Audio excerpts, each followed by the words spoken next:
Voyons la question de la supervision et de l'analyse de pratiques professionnelles. Alors, la supervision, c'est quoi? La supervision est une opération qui se joue à un niveau réflexif de conscience et de perception des situations professionnelles.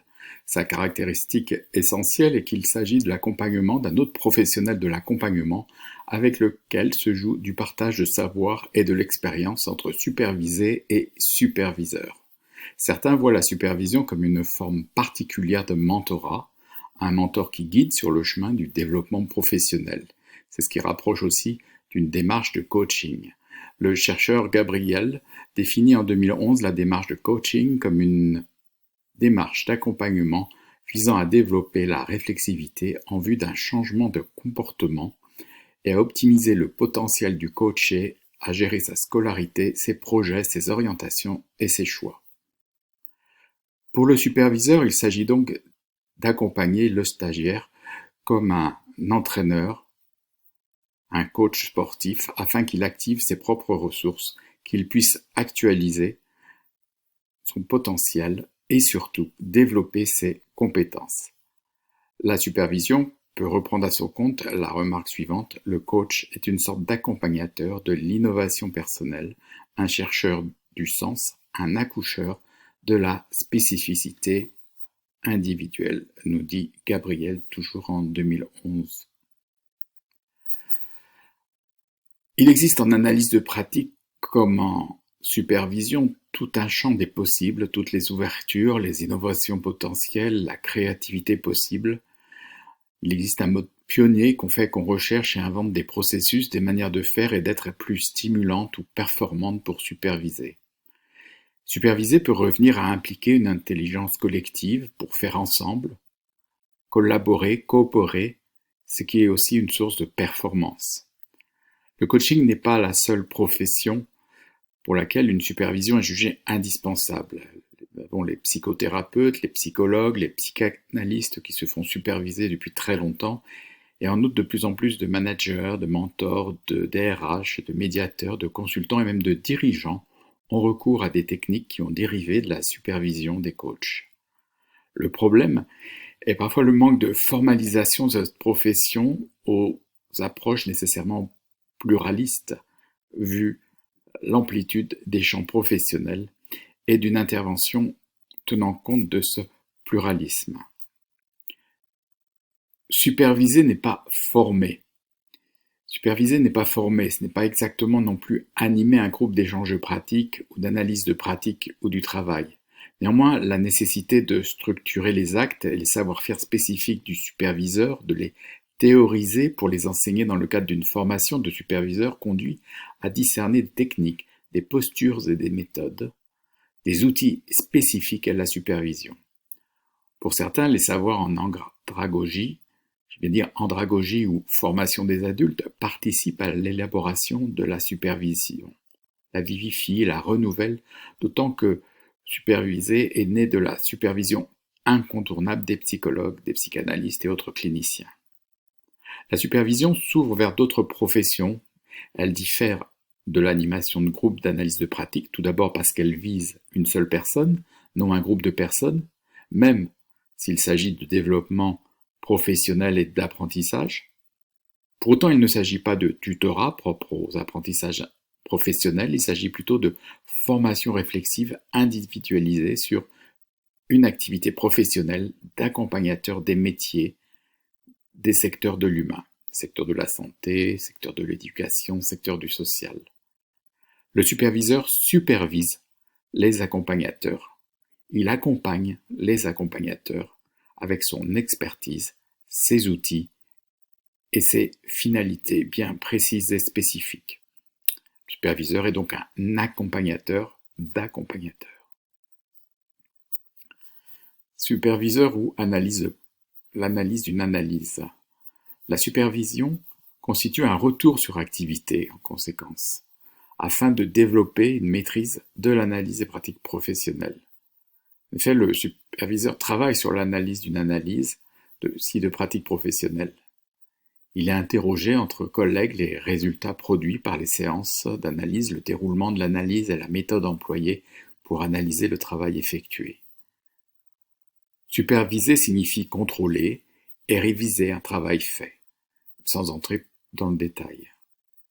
Au départ, on s'interroge sur les intentions sous-jacentes à toute démarche d'analyse pratique professionnelle d'un coach, d'un accompagnateur, sur le refus de procéder à cet exercice, sur les modalités et les habitus. Cela engage à une meilleure connaissance des rouages de son action, une meilleure attention à l'expérience des acteurs, l'expression d'une démarche plus novatrice, en évitant bien sûr une conception techniciste des choses.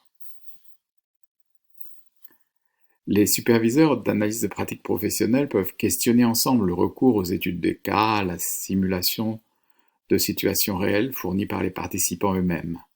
Ils sont un peu des empêcheurs de tourner en rond de l'analyse de pratique. Ils sont donc en surplomb sur les analyses de pratique et donc ils sont en supervision des animateurs d'analyse de pratique.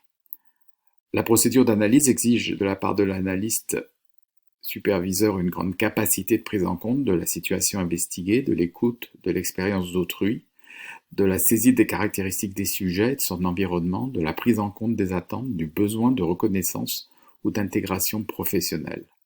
L'approche requiert un engagement de la personne et le non-jugement, bien sûr, entre participants et formateurs, entre intervenants. En bien des cas, l'analyse des pratiques vise la mise en marche d'un processus de formation, ou pour le moins la légitimation d'une ingénierie de formation. L'accompagnement par un expert dont l'expertise est reconnue dans le domaine ne doit faire bien sûr aucun doute, et ne fait aucun doute. Le maintien d'une culture d'analyse des pratiques exige d'instaurer un nouvel état d'esprit, qui est celui du praticien réflexif. Non pas la démultiplication seule des sessions de formation et d'analyse, mais bien le développement d'un esprit d'analyse, d'un esprit de praticien réflexif, c'est-à-dire d'une personne au travail qui réfléchit régulièrement à ce qu'il fait en séance spécifique d'analyse, mais aussi pendant son travail, dans le feu de l'action, de travail.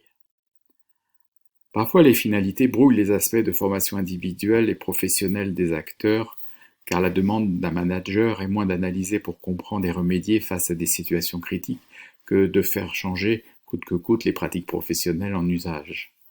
L'analyse des pratiques devient parfois un alibi qui masque un enjeu managérial parfois très fort et parfois bien caché. Du coup, dans ces genres d'analyse, de séances alibi, l'analyse se contente le plus souvent de demander à l'acteur de décrire son geste professionnel tout en se préoccupant très peu de ce qu'il sous-tend véritablement. Des représentations, des enjeux réels de la situation, par exemple. La description tend à inventorier des comportements observables à renouveler selon une logique qui s'apparente pour l'essentiel à celle du comportementalisme ou de la modification des comportements observables. L'approche par compétence du métier en analyse favorise cette démarche et naturellement fait l'économie d'une analyse clinique autrement plus exigeante, qui vise véritablement l'accomplissement du sujet sans transformation immédiate des gestes du travail. La visée d'efficacité ou de rendement accru n'est pas ici l'objectif premier de l'analyste. Il est exigé un retour sur soi, sur son expérience, parfois un retour douloureux ou très pénible. Des résonances, des souvenirs douloureux peuvent apparaître. Ce travail d'analyse n'est pas anodin et demande un soutien. Où on ne saurait du jour au lendemain se transformer naturellement en analyste des pratiques professionnelles en situation de supervision, bien sûr. En toute logique, selon une logique socio-constructiviste, l'analyse des pratiques se veut la plus objectivante possible, complète et appropriée. Elle reprend le schéma de la recherche expérimentale et débouche sur des propositions d'évolution et de changement des conditions de travail, ce qui devrait en principe conduire à des résultats plus probants, plus rentables. Une analyse des pratiques, avec en arrière-plan des objectifs fixés à l'avance, des compétences attendues qui servent de point de référence, procède en fait de la vérification, de l'évaluation, élaborée de l'extérieur par des experts. Ce type de démarche réduit bien souvent l'analyse des pratiques à une entreprise d'évaluation plus ou moins déguisée. Notons cependant que les analystes ne doivent pas se considérer comme des évaluateurs, car telle n'est pas leur fonction. C'est vraiment quelque chose à bien retenir.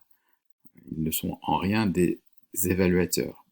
Si on s'éloigne d'une perspective de rentabilité immédiate et de modélisation comportementale et standardisée, nous sommes dans une entreprise gratuite d'ouverture. Il ne s'agit pas en l'occurrence de procéder à une analyse des pratiques dans une perspective de rentabilité ou de modélisation, mais bien d'effectuer cette tâche selon une perspective marquée par l'engagement, la participation de l'acteur lui-même à l'analyse de ses pratiques. Il y a là une gratuité, une ouverture que l'on ne retrouve que rarement dans le mode d'action précédent. On est dans une situation d'analyse clinique. Engagement, autonomie, réflexion, voire réflexivité s'engagent. Le modèle réflexif développé par Schoen en 1994 illustre ce type d'analyse des pratiques. Il s'agit du modèle du praticien réflexif. La volonté d'amélioration provient des intervenants eux-mêmes pour mieux accomplir leurs tâches de travail. Ils décident alors de procéder à l'analyse de leurs pratiques en collaboration avec un animateur, un moniteur, dont le rôle consiste à les soutenir et à les accompagner dans cette démarche d'introspection et de perfection recherchée. Le moniteur peut quant à lui être soumis à de nombreuses pressions, risquant d'influencer sa démarche, d'infléchir son action vers des buts fixés à l'avance, de servir des institutions au détriment des besoins réels des professionnels. La grande intention du groupe de volontaires pour améliorer les pratiques de travail s'inscrit dans le prolongement d'un constat ou d'une présomption de dysfonctionnement. Tout ne va pas aussi bien qu'on le voudrait. Tel est finalement le bon début pour éviter toute dérive dommageable de l'analyse de pratique. C'est partir donc d'un dysfonctionnement, en se disant « tout ne va pas aussi bien qu'on le voudrait ». L'analyse des pratiques vise alors clairement la correction d'une façon de faire qui est inadéquate, car le rendement se devrait d'être meilleur par rapport à des compétences attendues. On vise bel et bien avant tout l'amélioration des performances des participants. Cette amélioration peut se concevoir si en même temps on se soucie du bien-être, de la satisfaction au travail et d'une approche clinique par les entretiens des professionnels. Alors, quelles sont les fonctions principales de la supervision? Nous avons le développement du supervisé, tant personnel que professionnel, la résolution des problèmes techniques, éthiques ou conceptuels rencontrés dans l'exercice de sa profession, le support ou soutien ou encore ressourcement donné au supervisé personnellement affecté par son travail, la co-réflexion ou la pratique réflexive avec le supervisé portant sur son travail, ses motivations, ses valeurs et la signification donnée à son activité de travail. Quelle est la relation entre superviseur et supervisé? Florence Lamy distingue d'une part la co-réflexion ou pratique réflexive sur les parties purement techniques de l'activité du supervisé, c'est-à-dire le support, la résolution de problématiques professionnelles et le développement-apprentissage, et d'autre part la co-réflexion ou pratique réflexive sur les valeurs, le sens et la conscience de soi dans les activités professionnelles. De manière à superviser des professionnels dans les champs où la relation humaine est prépondérante, par exemple les métiers des DRH, les infirmiers en entreprise, les médecins du travail, les managers, les consultants, il s'avère utile d'intégrer des savoir-faire de superviseurs permettant d'aller bien au-delà de la simple analyse de pratique. L'essentiel repose sur la prise de conscience d'un regarder autrement, sur la prise de conscience de regarder autrement, d'un regard autre, d'un voir autrement les situations de travail. Il s'agit de s'ouvrir à d'autres intelligibilités, d'autres intelligences des situations de travail, des intelligences organisationnelles, personnelles, perceptives, pragmatiques, épistémiques, créatives des situations de travail, pour mieux les comprendre et donc, si nécessaire, les résoudre. Quelle est l'éthique du superviseur? La supervision s'origine dans une pratique clinique. J'en ai déjà parlé, donc, cette partie clinique, cette idée, ce principe clinique. C'est une pratique clinique souvent orale, consistant à accompagner les équipes soignantes ou éducatives pour mettre en parole, analyser et faire évoluer les expériences professionnelles en petits groupes ou en duo. Le superviseur témoigne aussi d'un positionnement et de sa place, de son rôle, de son éthique. Il ne saurait faire l'impasse d'appui théorique ni d'une réflexion sur l'exercice de son métier. En effet, il apparaît qu'un superviseur engage la parole du groupe avec lequel il travaille, et cet engagement l'engage en retour. En ce sens, il peut aussi opposer à une pratique duelle une pratique groupale. L'essentiel distinctif relève du niveau métacognitif, de réflexion sur l'exercice du travail.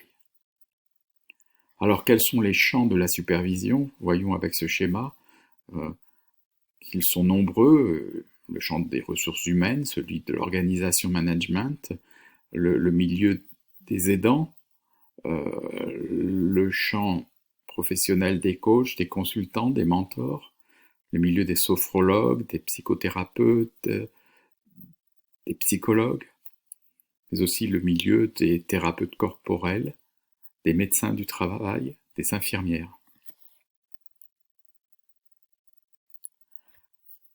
Quelques autres définitions de la supervision. Selon Carroll, la supervision est une collaboration permettant au supervisé de réfléchir sur son travail en vue de le faire mieux. Selon la Fédération de coachs SSG de Grande-Bretagne, la supervision est un processus conversationnel qui permet aux coachs et mentors de gérer leur apprentissage et leur développement afin d'améliorer leur pratique. Selon Pakirova, Stephens et Willis, la supervision est le processus formel de support professionnel qui permet le développement du coach et assure l'efficacité de ses pratiques. Elle procède par une réflexion interactive, une évaluation interprétative et le partage de l'expertise. Support, développement, résolution au travers de processus de dialogue, mise en commun, soutien, aide à l'efficacité, évaluation et réflexion sur le travail effectué caractérisent ces définitions. Attention, cela dit, au terme évaluation, qui n'est pas à prendre dans un sens sommatif, dirais-je, mais plutôt dans un sens formatif. Alors, on parlait d'intelligence tout à l'heure, je parlais d'intelligence diverses et multiples, voici quelques-unes qui sont mises à l'épreuve dans ces analyses de pratiques de supervision. Nous avons l'intelligence économique, l'intelligence écologique, kinesthésique, l'intelligence musicale, l'intelligence poétique, l'intelligence spirituelle et symbolique, une intelligence émotionnelle, l'intelligence relationnelle, l'intelligence logico-mathématique, l'intelligence verbale, ce qu'on appelle aussi la pleine conscience, une intelligence métacognitive. Ça fait beaucoup d'intelligence, font penser aux intelligences multiples de Gardner, mais surtout, en ce qui me concerne, à Piaget, qui définit l'intelligence avant tout comme une adaptation à son milieu. Et on voit bien donc dans ce nuage d'intelligence, le nuage intelligence comme adaptation à son milieu, en référence donc aux travaux de Jean Piaget. Alors, voyons de plus près les fonctions de la supervision. Fonction d'élévation, en termes de sens, de valeur, de vision. Il s'agit de co-réfléchir sur les motivations profondes qui influencent l'exercice. Nous avons ensuite un travail sur les supports, les standards, l'éthique, la déontologie et la résolution, c'est-à-dire la résolution des situations professionnelles posant problème. Là, il s'agit de favoriser une pratique professionnelle de qualité avec un respect des normes de métier et une maturité éthique. Et enfin, un autre pôle fonctionnel, celui du développement. Il s'agit de développer les compétences et aptitudes professionnelles. Outre le fait d'offrir un espace de réflexion sur les expériences vécues au cours du travail avec le client. avec lequel on aura tenté d'analyser et de résoudre les difficultés techniques rencontrées dans l'exercice du métier. Quelles sont les 8 compétences du superviseur selon l'EMCC, qui est une fédération de coachs en Grande-Bretagne? Compétence 1, gérer le contrat et le processus de supervision, établir et maintenir un contrat de travail avec le supervisé et gérer efficacement le processus de supervision. Compétence 2, faciliter le développement, permettre à la personne supervisée d'améliorer la qualité de sa pratique en mettant en place un processus d'accompagnement de la réflexion. La fonction de soutien de la supervision consiste à fournir un espace de soutien pour le coach. Compétence 3, apporter un soutien, fournir un espace de soutien à la personne supervisée pour lui permettre d'analyser les expériences qu'elle a vécues avec les clients et d'accorder la priorité à son bien-être en tant que coach ou mentor. La fonction qualitative de la supervision vise à encourager une pratique professionnelle conforme aux normes de qualité et au code de la déontologie.